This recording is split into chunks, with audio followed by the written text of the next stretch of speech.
In order to resolve the worldwide problem of over-fertilization, the vicious circle must be broken. The question that we must ask ourselves is, how can we improve the soil? The answer is surprisingly simple, but requires some explanation.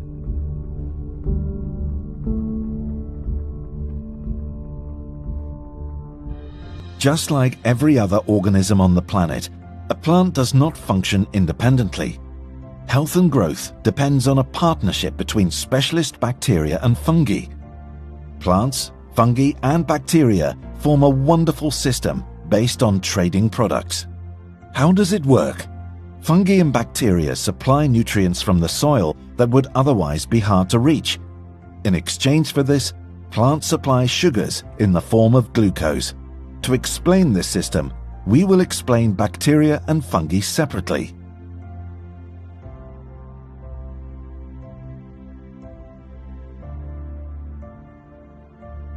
Plants have a problem. Their fine absorption roots have a limited capacity. They only use 4 to 7% of the soil volume and are, on average, not thicker than a hair. They don't live long, only 1 to 3 weeks. As you can see, plants need external help. Plants use their absorption roots to forge a partnership. If they can't find partners, they'll die. If they succeed, it's the start of a beautiful relationship. From now on, a symbiosis can be created. Minerals are hard to mine from the soil, but rhizobacteria are specialized in this process, particularly when it comes to releasing phosphate, which is very important for the plant. These bacteria also carry out countless other important tasks, including one which is very special. Rhizobacteria form a sort of natural defense system around the roots. Anything attacking the plant is kept outside by the physical presence of these rhizobacteria. They ensure that there is no room for disease-causing bacteria. They have their own interest in this because the plant provides them with food. However, the bacteria also need help. They are not travelers. The bacterial colonies do not move back and forth from minerals to the roots. Most minerals found in soil are located outside the reach of the roots, and therefore also out of the reach of rhizobacteria. These can only live near the roots. As we have seen before, the zone of absorption is therefore very limited. Mycorrhizal fungi are able to drastically increase this absorption capacity. It may sound like a modern development, but it's not. The fungus has always existed, but due to modernization, its role has been neglected.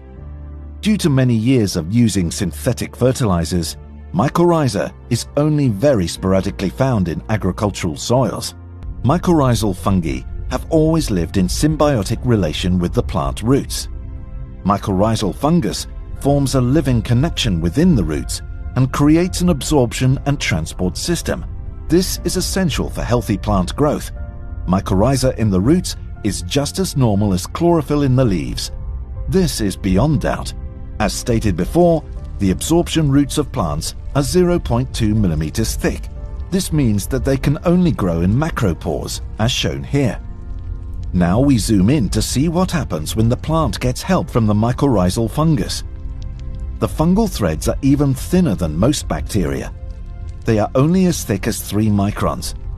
This means that these thin threads grow easily in the micropores, where the majority of nutrients and water are stored. Without help, a plant would never be able to reach these areas. It's not just the roots, but also the fungal threads that are responsible for the absorption of nutrients and water. The long, thin fungal hyphae that fully takes over the absorption of materials from the roots are able to provide disease resistance. Distantly located minerals that are bound to iron and calcium are now easier to absorb. These fine threads or hyphea can easily be a kilometer long in just 1 teaspoon of soil. Mycorrhizal fungi cause absorption capacity to be 7 times higher in average.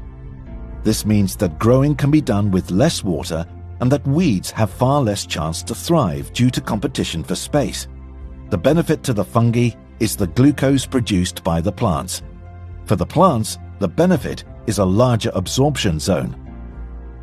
This unique and constant interaction between the plant, bacteria and fungi creates a really fantastic symbiosis. The payout that the plant provides to its partners is water, minerals and glucose.